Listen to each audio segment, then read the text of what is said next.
You're listening to Discography Discussion, episode 217, Cephalic Carnage, hosted by Dan Terry. I need to not feel like my head's being sawed in half, so. Sawed in half. Well, we picked the wrong band for this episode. Geoff Kane. I feel like DFT all the time. I'm like, I don't need fucking sleep. I just run. And Joseph Wren. I charge $500 a day for babysitting. Presented by discussmetal.com. And if you really think dying will be the death of me, then you are ready for this episode of Discography Discussion. I am Joe. That is Dan. That is Geoff. Holy shit. We let him out of the box again. It's just whenever I want to talk about a band that you can only describe as a death grind masterpiece, you got to pull Geoff, for part of this. This is one of the craziest bands we've covered in a while, probably since Strapping Young Lad. Do you like sludge rock with your death metal? Sure. So do I now. Yeah, I mean, do you like a little bit of saxophone with your death grind? Absolutely. All right, you're in business. See, this is what happens when Dan does a Nathan explosion and deletes the record, and then I have to do data recovery, and only specific pieces of the album can be recovered, so now we have to fill in the gaps. Well, I'm not a death metal masterpiece guitar player, I don't think. What the hell? We'll just put some sludge rock in there. Just see how it works. And I hate to say it, it kind of works. I really do kind of like it. Well, you just have to conform to the abnormality, of the band. And that's kind of hard to do. Cephalic Carnage is a band I've wanted to talk about for a long time on the show, but couldn't really work up the courage to do it. And I don't know why, because they're great. They're one of the best shining examples in this genre. I would say that they have kind of a musical turnaround on par with what Cabinet Decapitation had, where you kind of start in one place and then find yourself completely somewhere else by the end of the discography. Yes, and I'm glad you say that, because that is, I think what I love most about them is listening where they started and where they end up is just magic for me, man. Fucking magic. What? I'm serious, man. That last album, just magic for me. Well, before Dan puts a stop to this endless cycle of violence, I'm going to take this time to say thank you to everyone for listening to the podcast. Thank you for listening and for subscribing. If you are not a subscriber, then you can find everything Discography Discussion at discussmetal.com. We are on Spotify, Apple and Google Podcasts, TuneIn Radio, Stitcher, iHeartRadio. So if you have an Amazon Echo or a Google Home, you have no excuse. Ask it to play the latest episode of the Discography Discussion podcast, and it will. We're also on Facebook and on Twitter at Discuss Metal. Be sure to like, favorite, and subscribe. It really helps us out. It lets us know you're listening. And now Dan is going to tell us all about 5-star reviews. Hey guys, if you want to leave us a 5-star review, feel free to do so. You can do that on iTunes and I think on Facebook as well. I'll read it, good, bad, or indifferent. You should leave one. It would be really cool if you did that. Over on Patreon, in reference to Patreon review 148, yes, there's that many of them. If you haven't signed up for Patreon, we have a lot of reviews and extra content in there that you can get full access to for I think like $1. So that's pretty cool. Lance Allagood in reference to the Necrolatry. I probably couldn't pronounce the name of the band when we did the review. Well done. He goes, oh, this is right up my alley. The production is a little off. Vocals are often slightly buried and the snare is flat. But I like what Darker by Design are going for on this album with the symphonic elements and groove. Definitely a band to keep your eye on. Thanks for the review. Yeah, I mean, I found it more or less enjoyable. And if Lance did, then, even better. The King of Metal. We got an email from Ed Ferguson. He says, I've recently discovered your podcast and have enjoyed listening to a show that discusses all the Christian metal bands that you do, as you can't find that kind of discussion out there that much. But good grief, your Slayer episode is hard to listen to. You need to go to Slayer school and do another discussion of them with somebody like me who grew up in the 80s with Slayer and have been a lifelong fan. Please don't do that again on your own without proper guidance. I mean, that's fair. That's fair. The Slayer episode was the 3rd episode of the podcast we ever did. So, or maybe number 4. It was a long time ago. Okay. But yeah, I don't know if enough people call for it, we could revisit it. We could not. I don't know. We'll see. Yeah. You could actually have somebody on that episode that grew up in the 80s. I can help you out with that. Thanks, Geoff. You're welcome, son. So, Dan, tell me about Cephalic Carnage. I'm glad you asked me that, Joe. Cephalic Carnage is an American death metal band from Denver, Colorado. They started as far back as 1992, but didn't actually put an album out until like 98. So they definitely had time to hone their craft. And what a craft that they have. It's funny that they're described as a death metal band, because I definitely would describe them as a death metal band now. Not so much on the earlier stuff, which was just some fantastic grindcore. I say fantastic because, like, what can you really say about grindcore? It's either entertaining or garbage. There's really no middle ground. But with sometimes grindcore. it's entertaining garbage.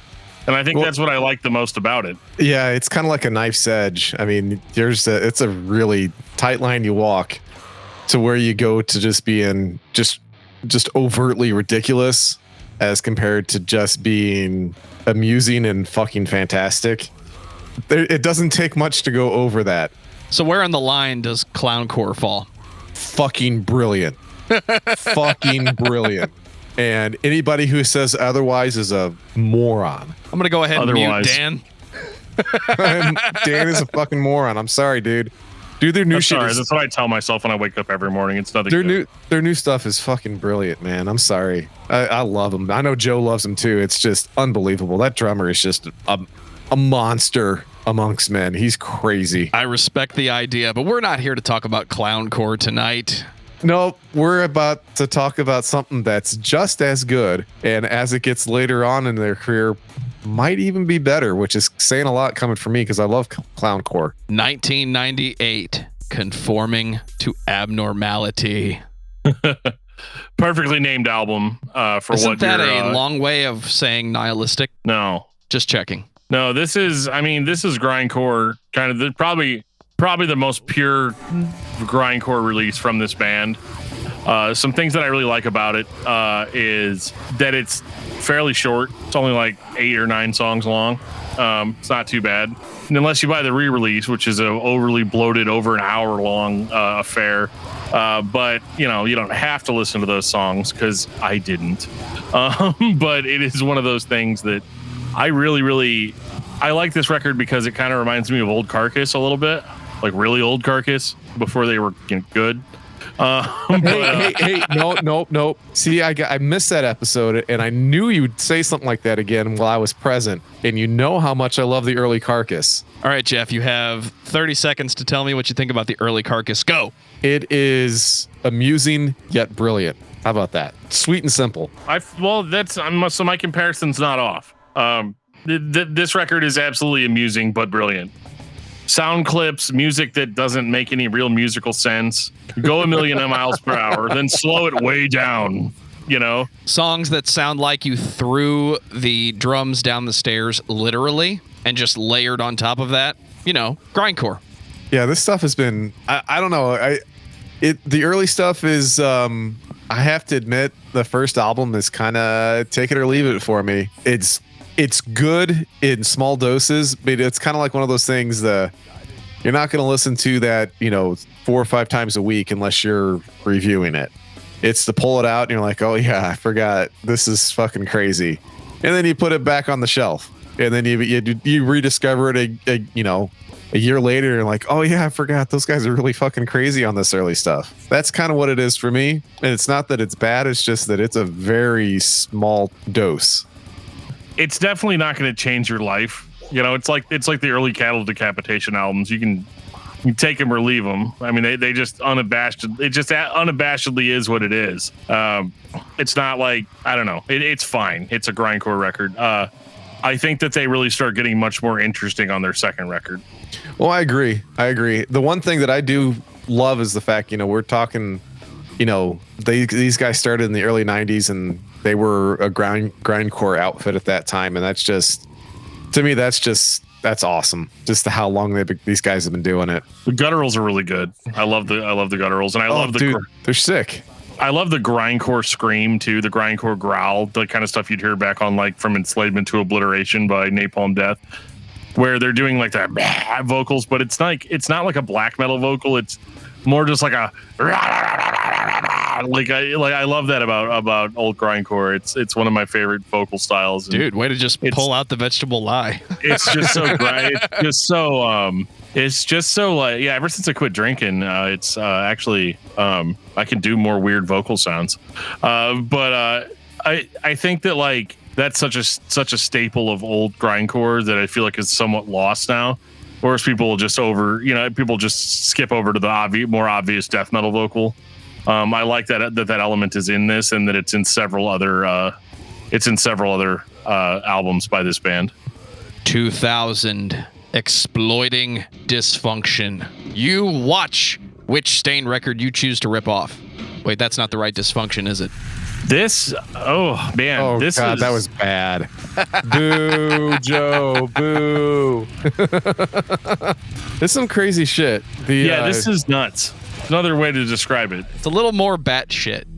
Still throwing the riffs down the stairs, but now we're gonna sneak in random clean parts, which I don't think anyone is expecting when you're listening to a band that just put out a grindcore album. Yeah, like death grind with like I don't know, just the throwing in a little bit of the artsy fartsy it's crazy, and that's what makes it cool, and that's what makes it fun. Is you're just like when you're first listening, you're like, okay, I have no idea what the fuck's gonna happen next because these guys are so spastic, and that's what makes it fun. I mean, that's what makes this type of music enjoyable. Is whenever you have that left turn when you least expect it, and I love that kind of stuff. They build off of the kind of established grindcore sound of the first record, but they intersperse it with a lot of like sound clips and just weird random spoken word things.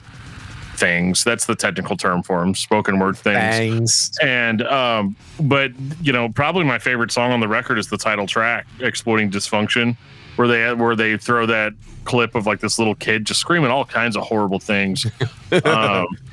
And it takes grindcore, which I think a lot of people consider to be a joke genre. I don't personally. I think there's some more brilliant grindcore stuff out there. I don't necessarily know if this is it, but this is definitely headed in that direction because it takes the grindcore sound and adds almost a little bit more grandioseness to it. Like if you're listening to it, it comes off more like an art piece and less like a grindcore record. It's like an art piece that includes grindcore, but isn't necessarily like what it's about. And I think that's where this band's really going to shine. They're going to kind of hone in on that, like just having grind kind of like in there as their bass, and then they're going to throw electronics on it. They're going to throw sound clips into it. They're going to throw random jazz parts into it. But this is not to be mistaken for something like a Candiria where, the jazz is like an essential part of the music. They're definitely throwing this in as like extra flavor. It's kind of a melting pot. And as the band goes on in their discography, the melting pot gets even bigger and bigger. They keep adding ingredients. It's like the band is trying to be so grindcore that they're reaching for ideas that nobody would use in a grindcore song. Yeah, it's I don't know. The best way to put it is that I think it is very artistic and very, I guess you could say, quote unquote, hip. But I mean, it fits with, I guess, what they're trying to accomplish. I enjoy it. I don't enjoy it as much as I do their later stuff, because some of their later stuff is like on my all-time favorite list. So, but yeah, it's still good stuff. I like where they're going. You're starting to present a little bit of an image of what you can expect from them moving forward, and that's the part that I really start to like. Yeah, I don't think I listen to Cephalic Carnage for the grindcore. I'm looking for the death metal and the random sludge rock that is incorporated with the death metal. So this is a good start. It's an interesting start. I think if I found this band back in the late 90s, early 2000s, I would be intrigued enough to keep listening and keep buying. Both of these early albums are good, but I don't sit down and listen to grindcore every single day. So for me, they're an outlier. It's one of those cool, hey, let's listen to this because it's different, it's weird, and it's not the stock grindcore of just play fast and make the sound with your face. It's actually trying to be something more interesting than random noise with a 1998 PC and a drum machine. Yeah, well, it's because they're using grindcore as the vehicle to provide you with other elements and that they're flavoring it with, and that's I think that's one thing that a lot of people don't do enough of when it comes to stuff like death grind and grindcore. I like actually having that the fact that I think there's a little bit of thought behind it, and some of the lyrics on this shit. Actually, I looked at some lyrics. That's scary. I know. Pretty fucking crazy stuff, and some of it's really funny too. I mean, they're kind of they don't mind poking fun at other genres and having a little bit of fun with that, which we see on, I think it's the next album, isn't it? Yeah, it is. Yeah, which is fucking great if you ask me. 2002, Lucid Interval.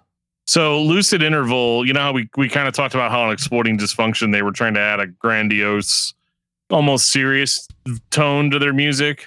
This one, they kind of ease back on that a little bit, and you start seeing a little bit more of the humor of the band come through. I think the song Black Metal Sabbath is number one. Yep. One of the greatest songs ever written, because, number one, it's a hilarious name.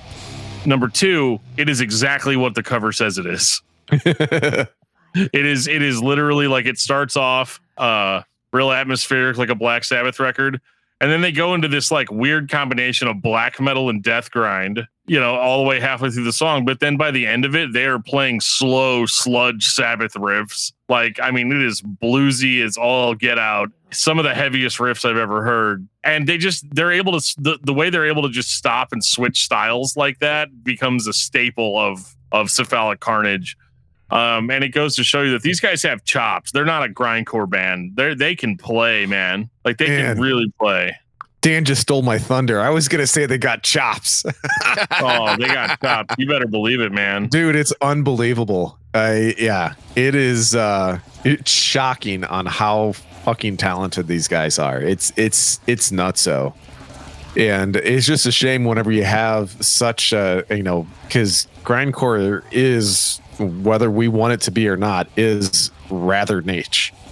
And it sucks that there's not enough people that get to actually understand and realize how fantastic, from a musicianship standpoint, that these guys are. They're just got talent out the yin yang, which is something I don't have, and that's why I appreciate these guys so much. To listen to stuff like this, I'm like, this is unbelievable. This is magical. It might be dark magic or chaotic magic, but it's fucking magic. The ideas on this album are so random that it's easy to get stuck on the black metal trope, or the grindcore trope, where we switch from dirge to straight black metal. And then we're going to flip over to thrash for a second, but we're going to get back to the dirge.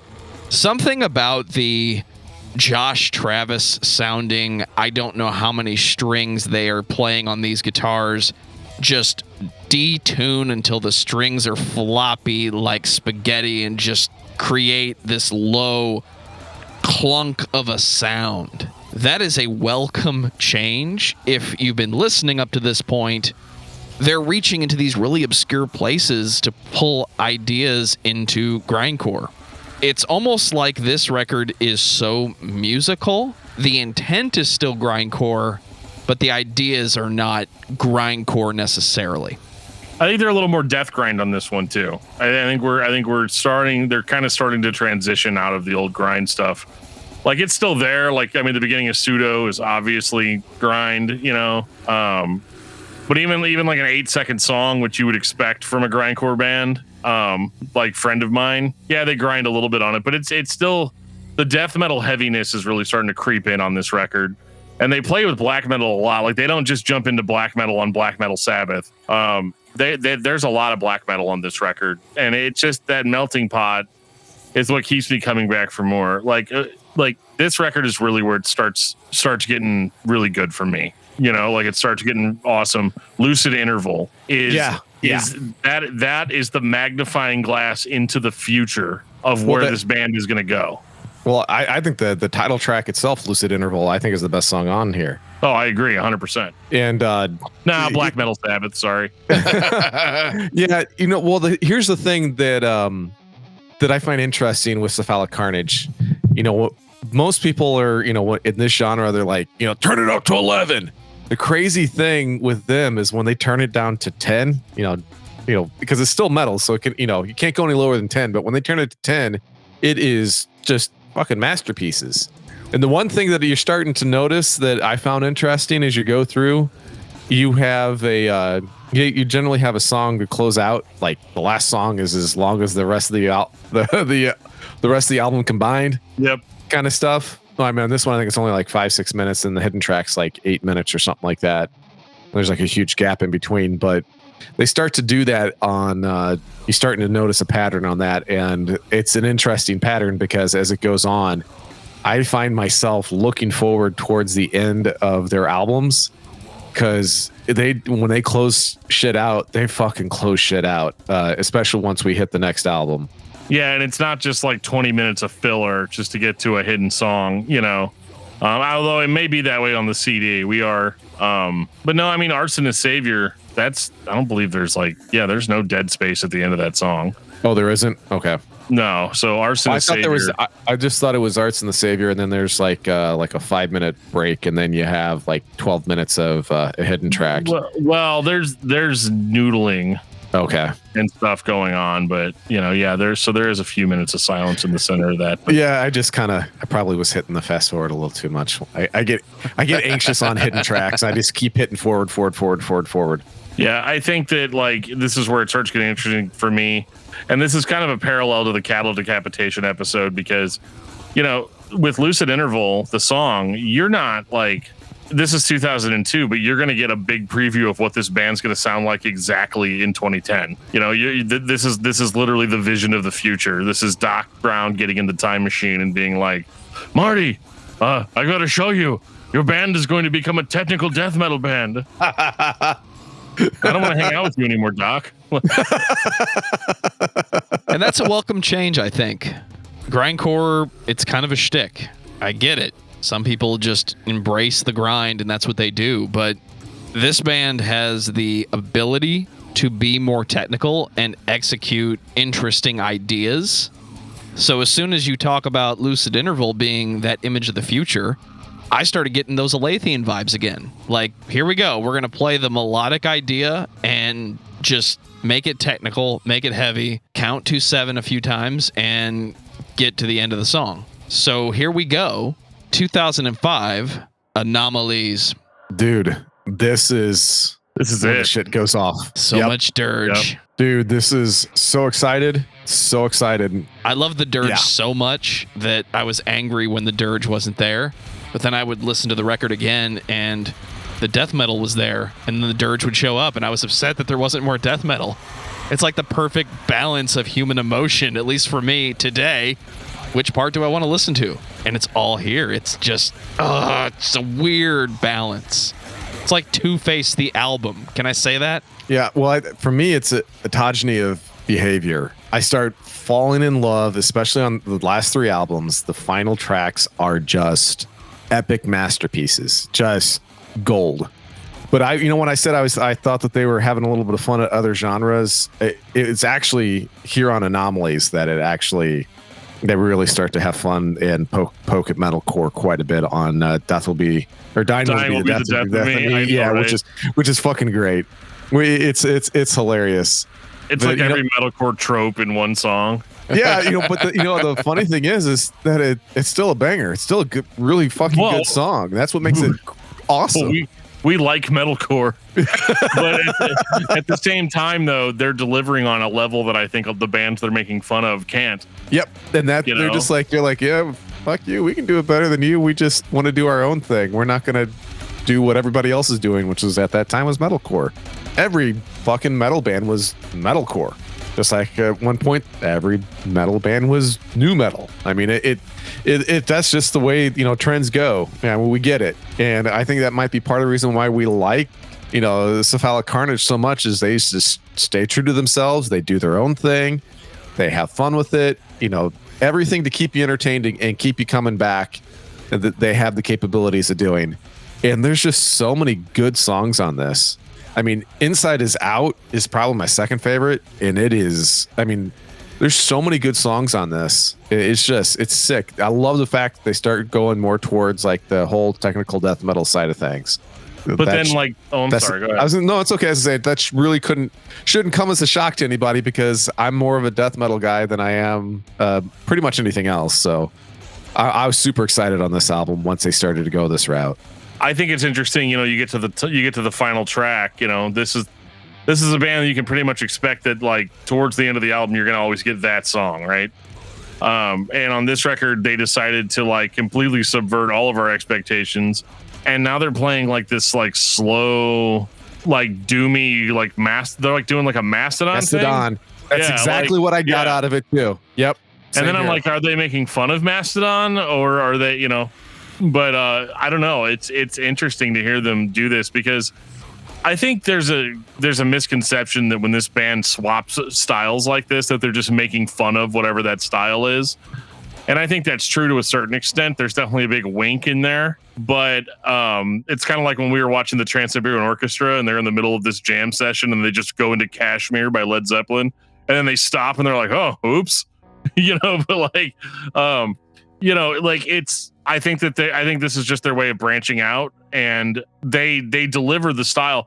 Cause if a band wants to be a joke band, like you look at something like Psycho Stick, which we will be doing at some point. If you look at a band like that they're making, or Bro Job, where they're like obviously making fun of, although I will fight to battle the Bro Job is where it's at musically as well. Oh, I fucking yeah. No question. I think that they're not making fun as much as they're just playing around, they're experimenting, and they're having a little bit of fun, but still delivering a quality product. I think the end result taps into the listener. Because if you're deep into technical death metal or grindcore, you probably have the listening brain that you want to quickly transition between ideas. So maybe the logical step at this point in the album is, let's just do a Mastodon thing, guys. And it works because they set you up for that type of payoff. It's definitely tongue-in-cheek a little bit, don't get me wrong, but maybe they are just doing what the next logical step is. It might be more thought out than we're giving it credit for. Who knows? No, it's one of those things. It's like whenever somebody's got swagger, they give you a wink and they go, watch this. It's like something that I just can't do. Yeah. That's really what I get from this. It's just like, check this out. I know you're going to like it. and then you're like, holy shit, these guys can do whatever the hell they want. And the answer is, of course we can. All right, welcome to Joe weird. and Geoff's discography discussion. I try to have that sort of swagger, but I'm like, yeah, check this band out, you're gonna love it. And then I show them, Cephalic Carnage, and they're like, oh my god, why would you show me that? But like, kind of like at work today, I played Sleep Token, and yeah, and the funny thing is that we work a lot with special needs and try to employ special needs individuals at work.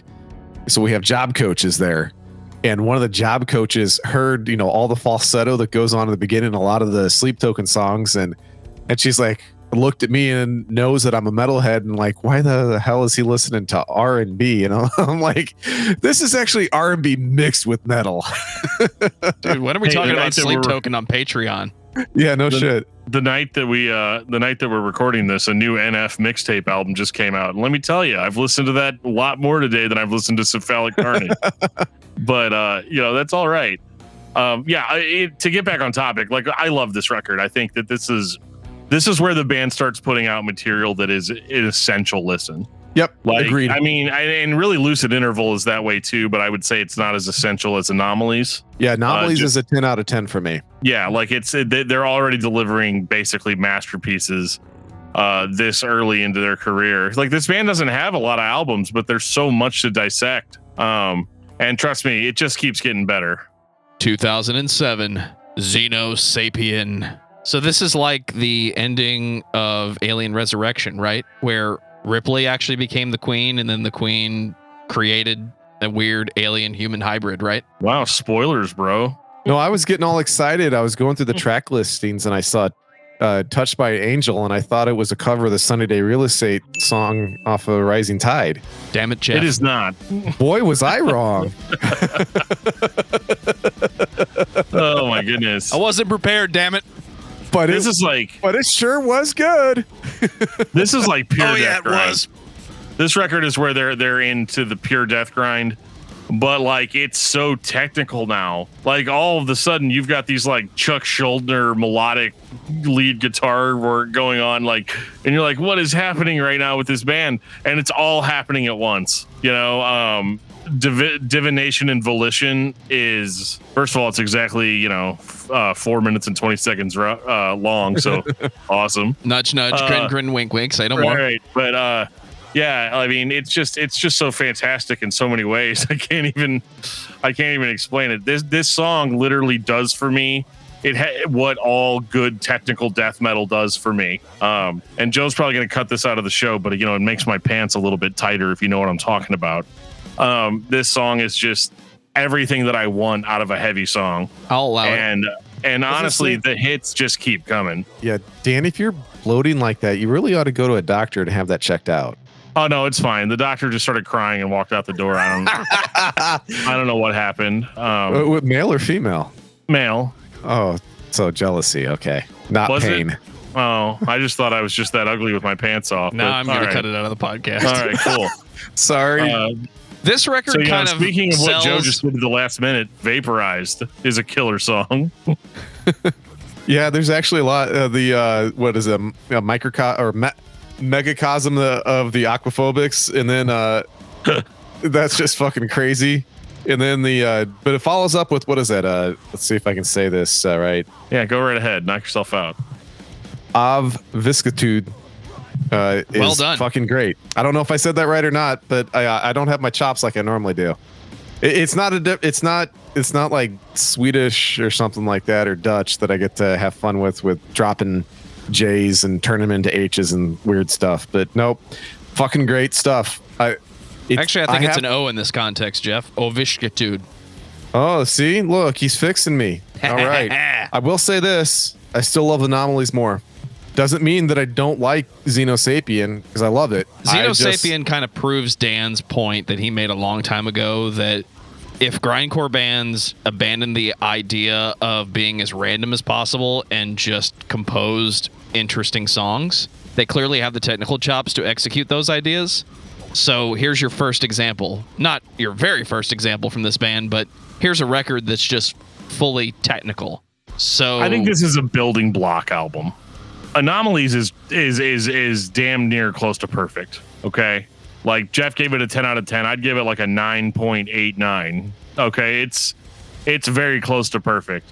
Xenosapien realizes, this is a band realizing that, like, okay, people like that technical style, or maybe we like that technical style, and we want to push it even further, and they do.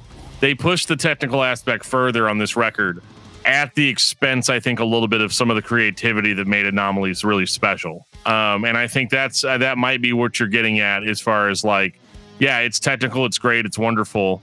I don't like it as much as I like Anomalies. I think most of that is because they're trying to go to the next level, but they're not just instantly at the next level.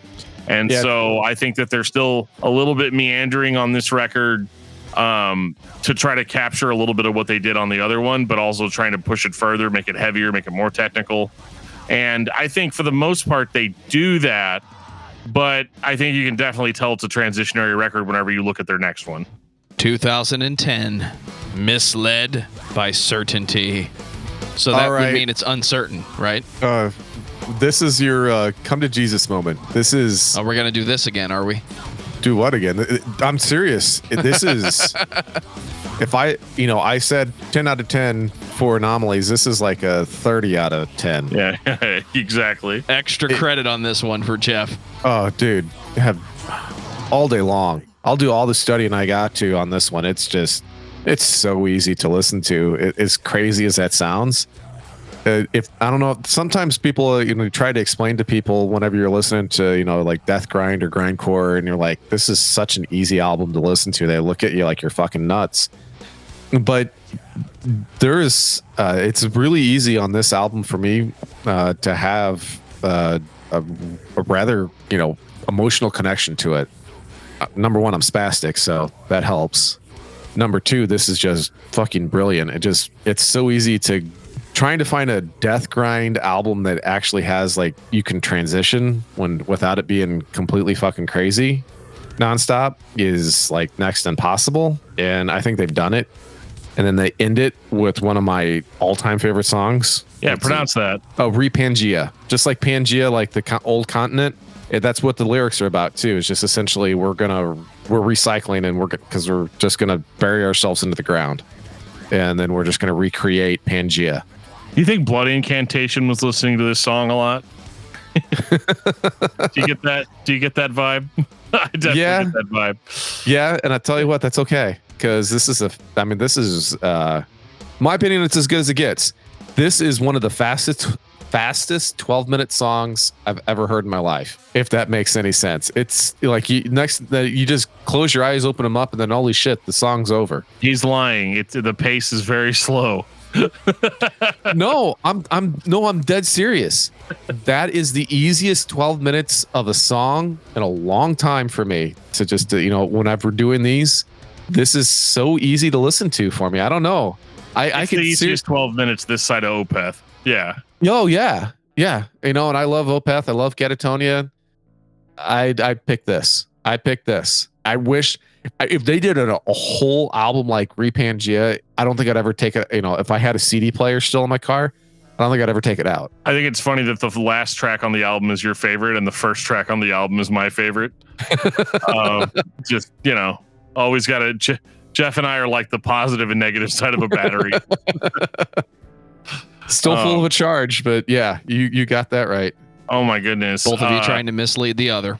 Do you remember whenever we did that Pantera episode, not the good one, but the first one?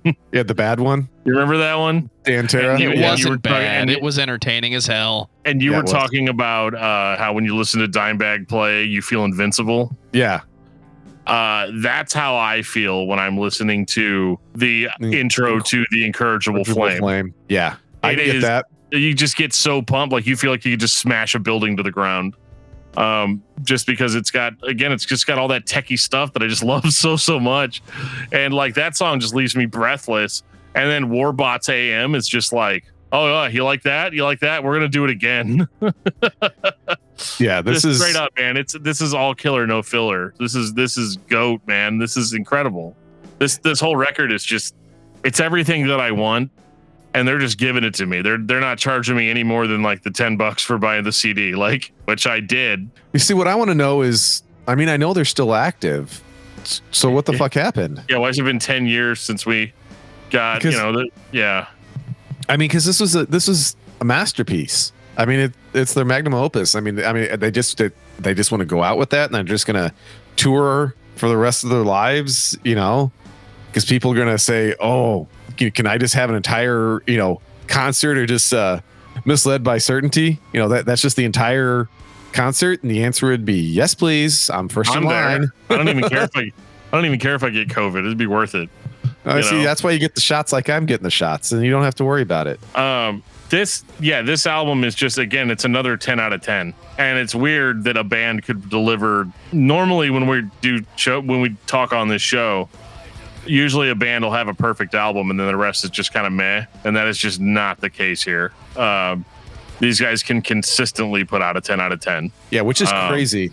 Especially whenever you think about it. I've given a 30 out of 10 and a 10 out of 10. And that's a third of their discography I'm saying is perfection, essentially. That's crazy. This record definitely knocks it out of the park. This is the ultimate expression of what Cephalic Carnage has been trying to do for at least the past 9 years at this point when the record came out. I think the band had an end goal in mind, and they hit it, and that is to be heavy, technical, melodic, interesting. I find it most interesting that the band had all these side steps into grindcore. I don't think they were messing with us. I think they were just improvising with musical styles, which is not something that we've seen done a lot throughout this podcast. Cephalic Carnage builds, and then they descend. And here we are in 2010. It's everything that you like to its fullest extent. But it's not where they started. It's not even close. There is almost no grind on this one. This is more pure technical death metal. I think it's grind in, I don't know. I mean, because it's really hard. Yeah, but I guess you're right. I can't really find the grind on this record. The beginning of Warbots a little bit, but like even if you look at some of their heaviest songs, like "Raped by an Orb," which is something that unfortunately happens to me constantly. I gotta figure out what's going on with that. So much Castlevania. But this song, it really shows what the more modern as of 2010, Cephalic Carnage was about. That it was more of a that opens up. It's one of the heaviest songs ever, but it's still heavy in the death metal, almost Cannibal Corpse style, But these guys even play circles around the corpse, like they are truly unique, I think, in their genre. The only band I think even comes close is Cattle Decapitation, and it took them a whole bunch of albums to get to that point. It's not that these guys don't have a lot of albums, but they got there faster, I guess. And yeah, I could go on and on about this record forever, like break down every song with lyrics.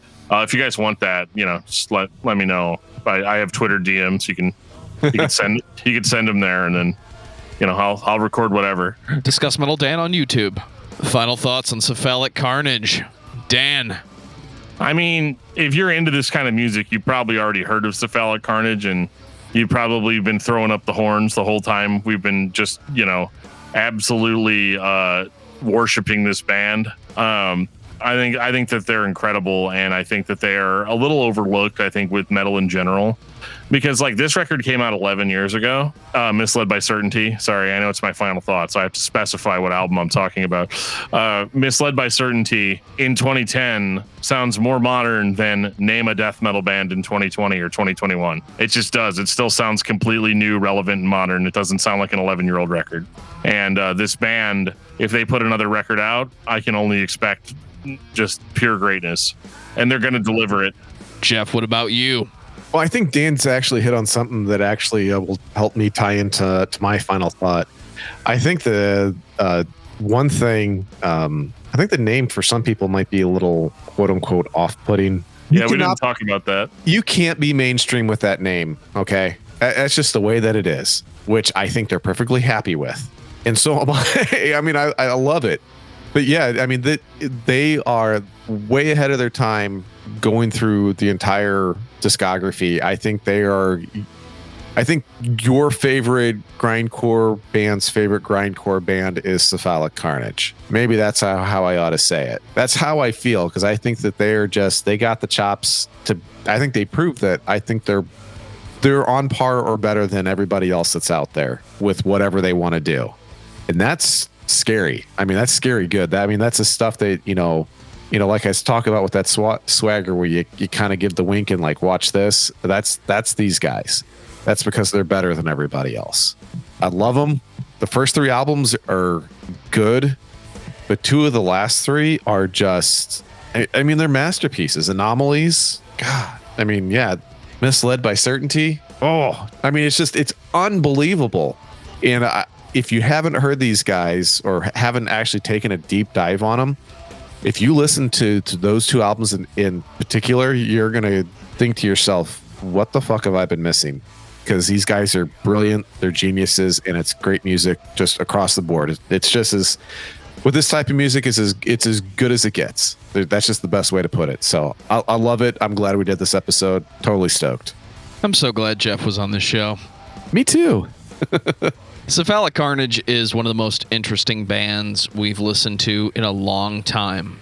The end result, technical death metal. It's solid and it's awesome. The journey to get there has so many weird stops that we should be complaining about how random this band is. And we're not. We haven't said once that an album is absolutely terrible, that it's completely misguided, that we cannot get from point A to point B and understand why they made this stop. So the band at the end being technical death metal. Everything else that occurs in the discography is acceptable, and I cannot explain why. It just works. It all works. I might be conscious of the first album being so grindcore that I'm not going to listen to that one today, but I could just as easily reach for it knowing that I'm in the mood for Cephalic Carnage today.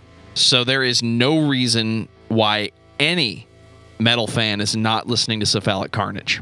You're going to enjoy it. And even if you initially hear something that you're just not a fan of, let it play out, because the end result is not what you're expecting. Dan, what's your album of the week? Oh, hands down, 100%, The Crimson Corridor by Zao.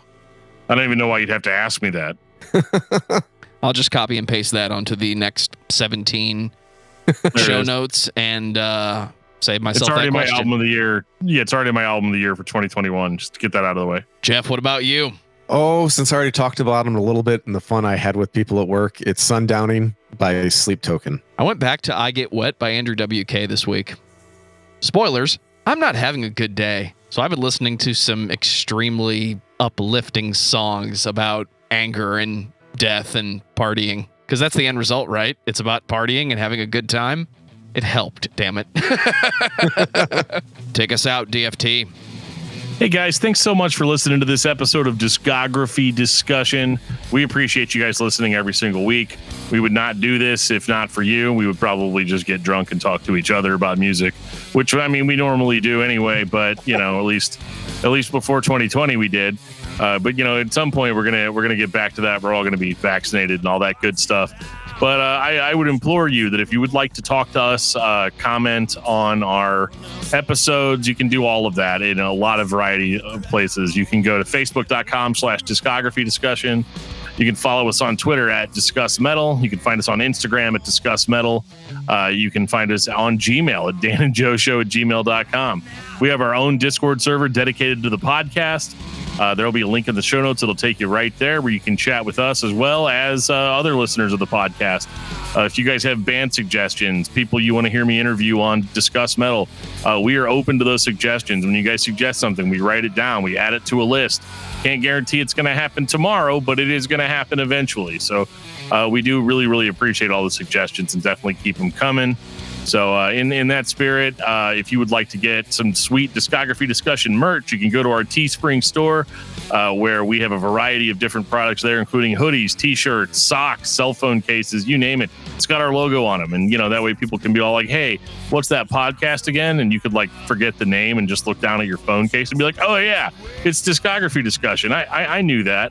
And if you would like to support the podcast financially, you can do so at patreon.com/discussmetal.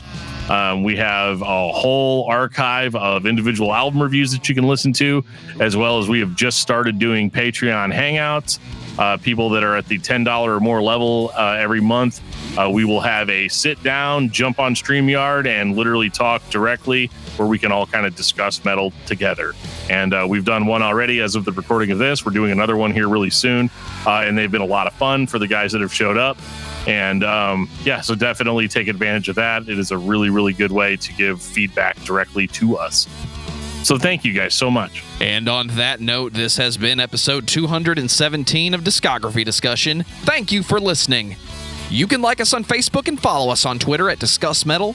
Subscribe to our podcast everywhere you listen to podcasts, including Google Play, Apple Podcasts, and Stitcher. Visit discussmetal.com for all things Discography Discussion. And please send questions and comments to danandjoeshow@gmail.com. If you are not a patron, you can become one at patreon.com/discussmetal. We have some sweet perks. Give your money to Discography Discussion now. $1 a month gets you into that exclusive album review feed.